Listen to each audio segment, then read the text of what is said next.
This is the Rode NT USB Mini, and no prizes for guessing it's a USB microphone. Originally released in the first half of 2020, it is by no means brand new. But a little over a year later, it does have some new tricks up its sleeve with the addition of the Rode Connect companion software. I brought this microphone with my own money, so this video is not sponsored and these opinions are my own. So why am I talking about a microphone that's been out for over a year? If you've been watching the channel over the last few weeks, you will have seen a review video of this. This is the Murphac Audio USB microphone, and I did a review of it. I will leave a link up here and down here if you haven't seen it. Following that review, I continued to use the microphone for some videos that have already made it to the channel and some other projects on the side. And I can tell you, based on the comments below some of those videos, you guys were not impressed with the audio quality. So I thought it was time to have a look for a new microphone. My studio is the spare room in my house and has absolutely no soundproofing in it whatsoever. It's completely untreated, it has a bunch of hard surfaces, loads of random crap in it. It is not ideal for audio. There's also a bunch of background noise, I have close neighbours, there's a water heater literally right outside the door next to me. It's basically not ideal. Obviously, I chose in the end to pick up this, the Rode NT USB Mini, and here's why.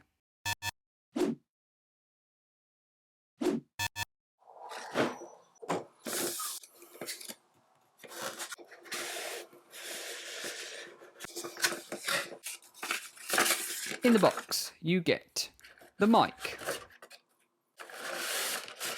a magnetic desktop stand, a USB cable, and a thread adapter for mounting to a standard boom arm or mic stand. If you've ever had or used a Rode product, you will know the build quality is excellent, and the NT USB Mini is no different. Just look at this Rode Video Micro. I bought this back in 2015 and it still looks brand new and works perfectly. The NT USB Mini is no exception. Constructed from metal and reinforced nylon, it feels extremely sturdy. And it has a fair amount of weight to it. 585 grams to be precise. It comes in one colour and one colour only, and that is matte black, and that is fine with me. You can, however, get some coloured accessories that clip onto the top of the microphone and the cables and stuff, but there's more on that later. There are two, the obvious one being USB, and in this case it's USB-C. This both provides the microphone with power and it also carries the signal to your device. The other one is a 3.5mm headphone jack, and that is to allow you to monitor your audio. The great thing about the NT USB Mini is it's completely plug and play. There's no drivers needed. That means you can use it on a Windows PC, a Mac, an iPad, an iPhone, an Android tablet, pretty much anything that's USB-C audio compliant. Here, for instance, I'm recording straight into an iPad Pro. I'm just using the Voice Memos app. And you can even use it with an iPhone if you're using this, the camera connection kit. Just plug the microphone into the camera connection kit and then straight into your iPhone, and you could be recording a podcast with just these two devices.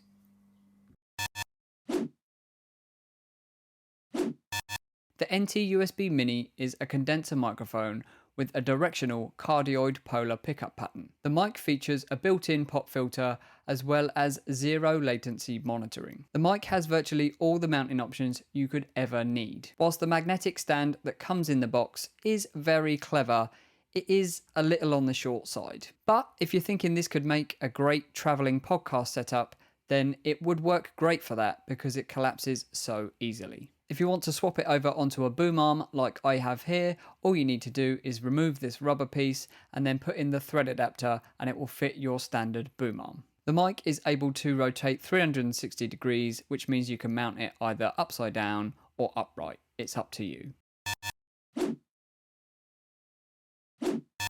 There is one multifunctional knob on the front of the microphone. Rotating the knob controls the volume of the output for headphone monitoring. It also doubles as a button. hence the multifunctional part. Pushing it enables the zero latency monitoring mode. This means that rather than hearing your audio after it's been processed by your computer, the mic sends it straight to your headphones. This happens alongside the audio from your computer, so you can still hear a full audio mix. Released in mid-April of 2021, the Rode Connect software unlocks the full potential of your Rode NT USB Mini. It allows you to connect up to 4 NT USB. Okay, this is Future Editing Chris, and since I shot this, Rode have actually released an update to the app. Rather than trying to redo the whole thing, I'm going to let you watch all of the previous features that I'd already shot, and then I'll jump back in at the end and tell you about the update. Minis at the same time, as long as it's to a computer. Sadly, this isn't available on the iPad, and in any case, I only actually have one of the mics, so I couldn't test it anyway. Setup of the software is super simple. When you launch Rode Connect, it will launch you straight into this setup assistant. Here you will see 4 microphone channels at the top of the window, and any connected NT USB minis along the bottom of the window. From there, all you need to do is drag each of the microphones from below to one of the channels above. You will notice each of the channels is color coded and they match the colors of the accessories that we spoke about earlier. This means that if you have multiple NT USB minis hooked up to your computer, you can easily control each mic individually based on color coding rather than having to remember which mic is number 1 and which is number 3. So it makes it super simple if you're doing a 4 mic podcast. Once you've assigned all your mics to a channel, in my case just the one, and I've assigned it to the green channel, which is number 2, you can then hit next. Here you can add your system audio to its own channel, and you can also create a further virtual channel. If you're just recording audio for a video like me, then there's no need to add either of these to a channel, and you can just hit finish. And that's it for the initial setup. Simple. The software allows you to have each mic on its own channel, as well as a channel for your system audio and a virtual channel. This virtual channel is locked to a single application, so you would use this if you wanted to bring someone in for an interview over Zoom, for instance. Each channel can be muted individually, as well as control the input level using this slider. Next to the level slider is a channel level meter with a marker on the left-hand side. This is to help you ensure that your audio level is not peaking. For each of your microphones, you can get further control by clicking on the mic indicator at the top. In here, you can adjust the gain level of each individual microphone using the plus and minus buttons. Here you can see that I have my gain set to 20 for this microphone. In addition to gain, you can also control how the microphone sounds. There are 4 options for you to play with. Starting at the top, you can turn on the noise gate. Below that, you can turn on the compressor. Then you have access to Rode's Aphex audio processors, the Aural Exciter, and the Big Bottom. These can only be accessed via the software, so again you will need to be connected to a computer to take advantage. The rest of the interface is fairly simple. You can start and stop recordings using the big green record button in the top left of the window. This will turn red when you press it to indicate that you have started recording. Next to that, you will see your elapsed recording time, and an additional control will come up next to it, which allows you to place flags on your recording. This might be useful to mark editing points or when you want to add a link to a particular part of the audio in a podcast, for instance. The flags will appear in the Recordings tab, and you can flick between them using these 2 controls. The Recordings tab is also where you will find all of your previous recordings. In here you can rename them, change the color, and also there are a number of export options. To the right of the recording controls, you will see the master output levels. That's your full audio mix with all of the channels combined. In the top right of the window, there's a 3-dot menu which gives you some additional menu options. You can return to the setup assistant if you want, and you can also get information about which version of the software you're using. This is also where you find your preferences. In here, you can choose your monitor out. So for me, I only have one option, which is the built-in audio output. But if you had some studio monitors attached or an external recorder, that's where they would appear. Next is monitor mix. Here you can choose to either include or exclude your microphone from the audio mix, which means if you're playing the audio back over studio monitors in the same room as you're recording, that can stop that feedback loop by turning the microphones off from being in the audio mix. Below that is the recording options. Here you can choose to record either in stereo or you can record in multi-channel. Stereo will give you a mix of all the channels together, something that you wouldn't need to edit necessarily and you could upload straight away.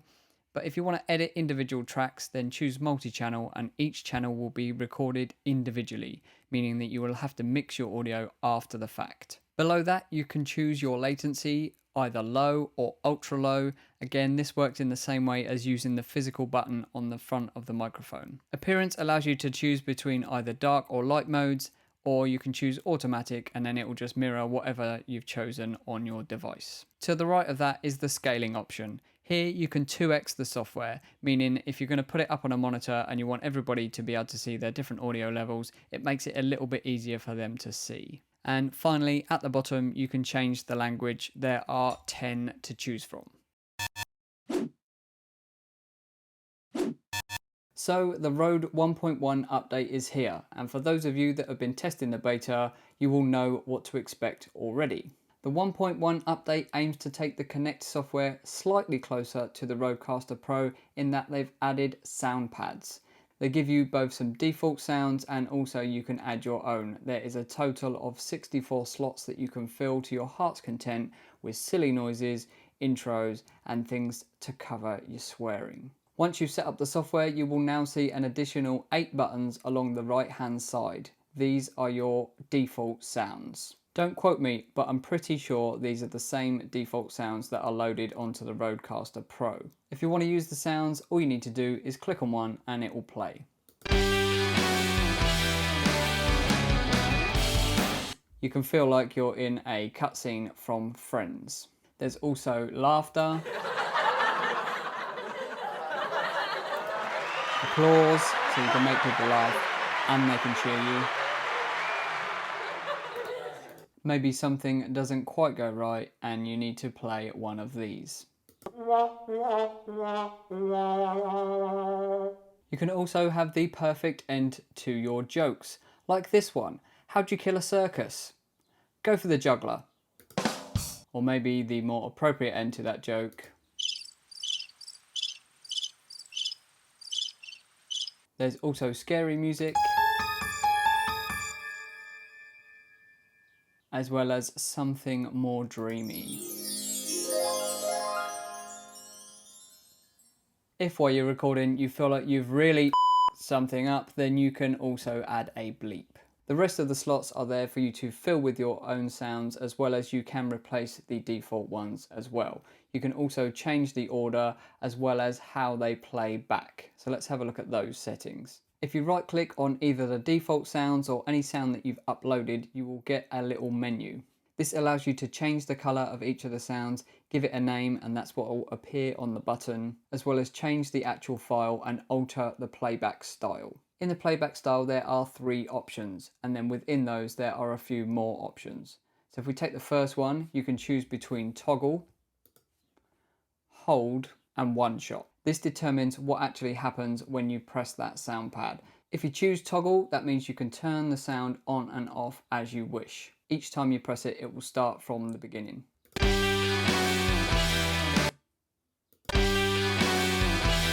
you can see, I start it, I stop it, if I press it again, it starts from the beginning. If you choose hold, you have to hold down on it to play the entirety of the sound.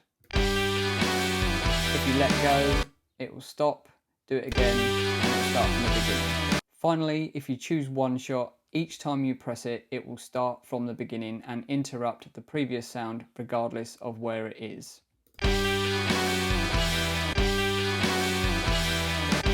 The next button along allows you to choose whether or not you want to loop the sound or just play it once. And finally, you can choose whether or not you want to replay the sound from the beginning or start and stop it as you go. So you can see with each of these settings, you can have each pad set up just the way you like it, and you can set each pad individually. The sound pads are laid out in groups of 8 and there are 8 pages, and you can flick through those pages using the left and right arrows at the bottom. There's an indicator to tell you what page you're on. When you first set it up, if you flick to the second page, you will see they are all grayed out and the same all the way up to page 8. This is where you can add your own sounds. You can either drag and drop a sound file directly onto the pad, or you can hit the plus button and it will bring up the same menu as when you're editing previous sounds, and you can just go to the green plus and find your file that way. There's a couple of other minor changes in the 1.1 update, but mainly it's all about sound pads. So back to the rest of the video. Of course, I've been using the NT USB Mini for the entirety of this video, so let me know what you think down in the comments. What do you think of the sound quality? So far, I have been very impressed with the sound quality coming from the NT USB Mini, but also the background noise suppression. Right now, I'm running a Rove motorized slider. That's why this shot is moving backwards and forwards. And it's quite loud. It's on its slowest movement setting, but I can still hear it.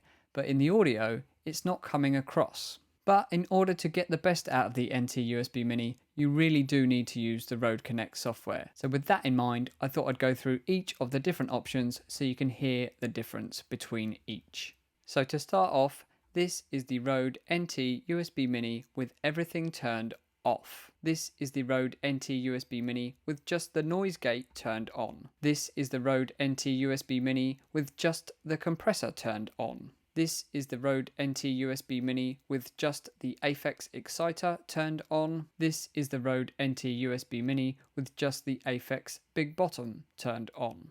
This is the Rode NT USB Mini with everything turned on. It's worth noting that with all of the effects, they are either turned on or they are turned off. There's no additional controls that you can adjust them by.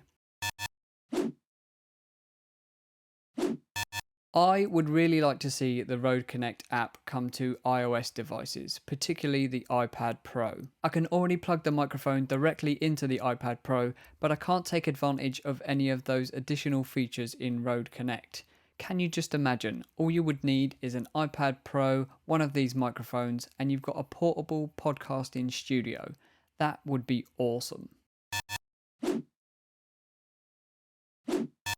A USB-C to USB-C cable included in the box. This one's a little bit more picky and is a bit of a bugbear of mine and is by no means exclusive to Rode. Everybody blames Apple for having to live that dongle life, but they released their MacBook Pro with only USB-C ports in 2016.